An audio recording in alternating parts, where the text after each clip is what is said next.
Good afternoon. I hope you all are fine today. As you all are the students, I'll talk about the impact of teaching. Teaching, as we all know, is immensely impactful incident in the world. Teaching comes in different forms and from different resources. We receive teaching from families, from teachers, from the surroundings and from nature itself.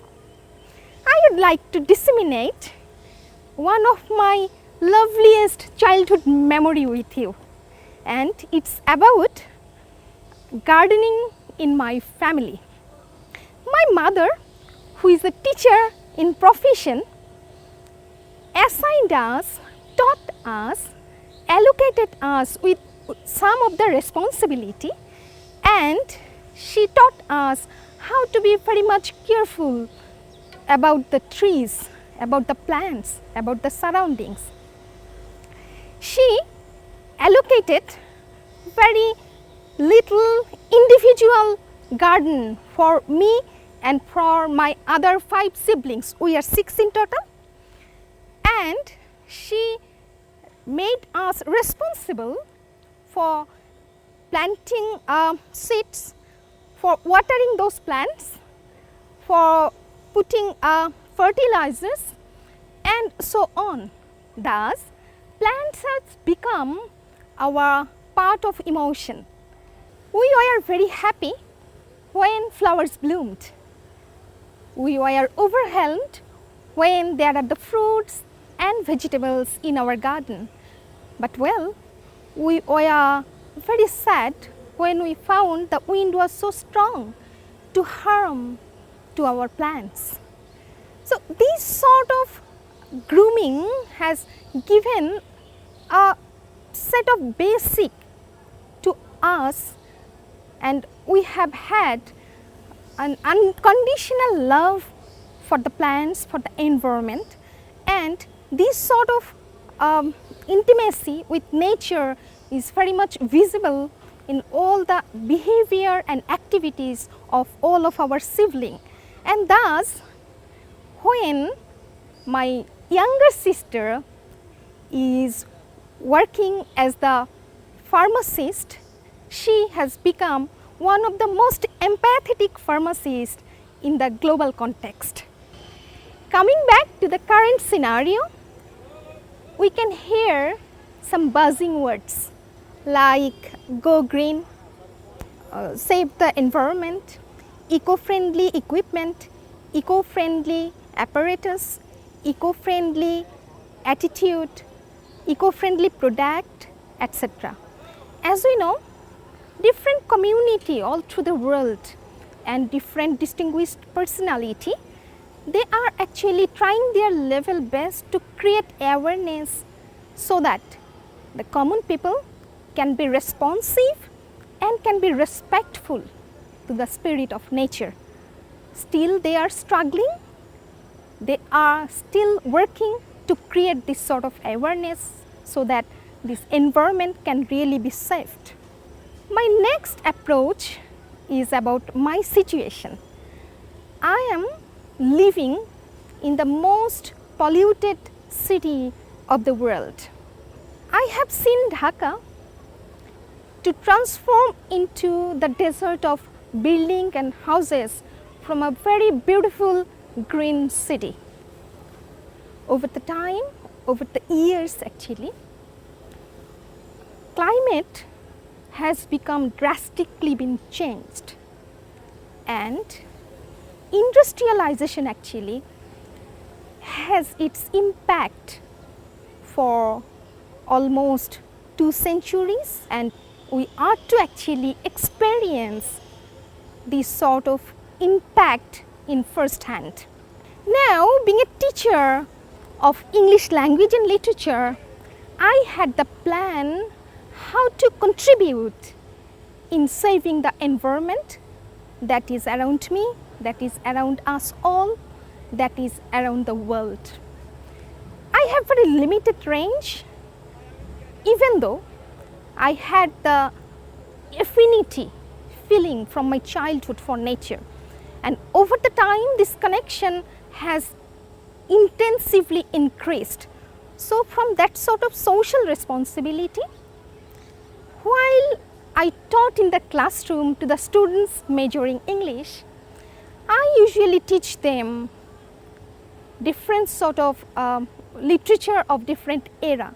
Particularly when I go for the romantic poetry, especially, I do teach them in such a way so that their learning may not be confined within the remembering or understanding level only.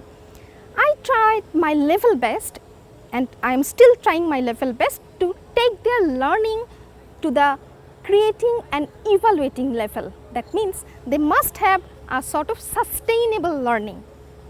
And as you know, when I teach my students in classroom, I would like to try my level best not to confine myself within remembering and understanding level. Rather, I take care so that I can take their learning up to the creative and evaluating level, so that learning can be sustainable. Whatever they learn, they can remember those, they can intensively internalize those essence, and thus it would be sustainable, and wherever and whenever they would like to utilize this knowledge, whenever they would like to create knowledge out of the existing one, they can be able to utilize their knowledge. So while teaching a piece, for example, the rhyme of ancient mariner, perhaps most of you have read, you have ideas about the story. When I taught these in the classroom setting, I really teach for the first time within the classroom, but after teaching these, I give my students the authority to play the role, to dramatize that. I gave them the wholehearted authority so that they can independently plan their costume, their segment, the cast, they cast as they wish, and they somehow plan the whole. And in group, they can perform in real life scenario in the platform like this, whatever they have learned from the classroom, from the reading of books. Thus, whenever they are actually planning to do so, to materialize their knowledge into skill and through attitude, through performance, they can really have the essence lifelong. From that story, when my learners got the message that mariner who started his journey with a favorable condition in a very positive way, after committing a crime to the nature, he was punished so severely, and nature took revenge upon him. The whole atmosphere converted from congenial to drastic condition, and he had to suffer very severely. And after suffering a lot, there came a sort of understanding in his mind, and he could realize his guilt for committing that sort of crime, and afterward he could get back his reconciliation, and his crime was redeemed, and he came back with the mental peace and happiness he had earlier. While my students with this sort of learning will start their journey in practical life, perhaps none will do any harm to the nature, remembering the sufferings of the ancient mariner. While I teach Wordsworth to my students, I try to introduce my students with Wordsworth's concept of nature. Wordsworth says, nature can be the friend, philosopher and guide for the man. Nature can give you whatever necessity you will have. That means all the fundamental requirements and needs of a man can be fulfilled if you really come back, leaving all the temptation of materialistic life, and as you reached at the lap of nature, at the generosity and the freedom, liberty of the nature, you will have all the tranquility you will have all the happiness, you will have a very peaceful life amidst the nature. When I taught my students the poems of Matthew Arnold, I have disseminated the ideas of that Oxford scholar in Scholar Gypsy who left Oxford University and went back to the pastoral setting to respond the call from inside about the nature. From people, very common people were calling him to disseminate knowledge, to be knowledgeable, right? And he really got peace there. He got the meaningful life there.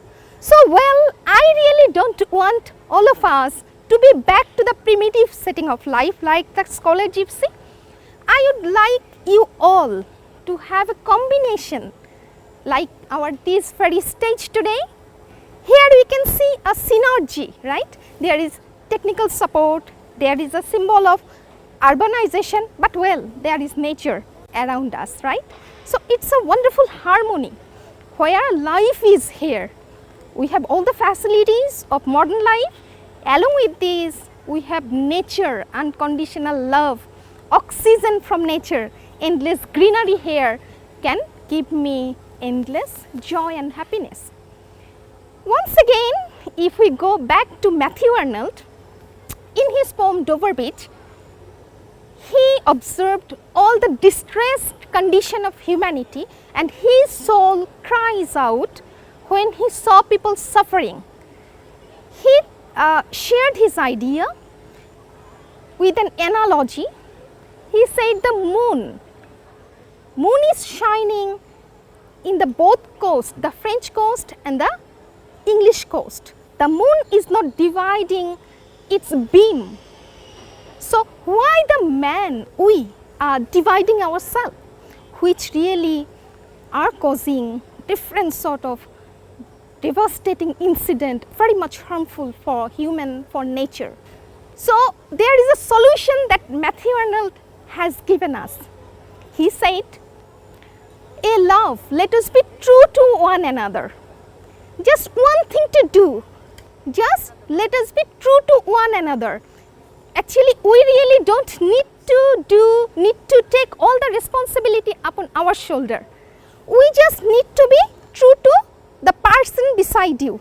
If you are true to him, if he is true to him, and if he is true to her, the whole world will be filled with happiness, with peace. There is none to harm other, there is none to harm environment, there will be no jealousy, no enviousness, and now the world is full of unhappiness where there is no certitude for the distressed humanity. So, we can be just energized with the essence of literature. And just last note, while I am teaching and my colleagues all over the world actually teaching literature and creating a very conscious community, we really don't think that the conscious soul can intentionally do any harm to the nature. And while they will grow up, while they will spread all over the world, eventually they will be the mother, they will be the guardian, they will be the caregiver, and they will disseminate the essence of literature all through the world, and that conscious community can never commit anything subversive to the mother nature. Thank you. Thank you very much.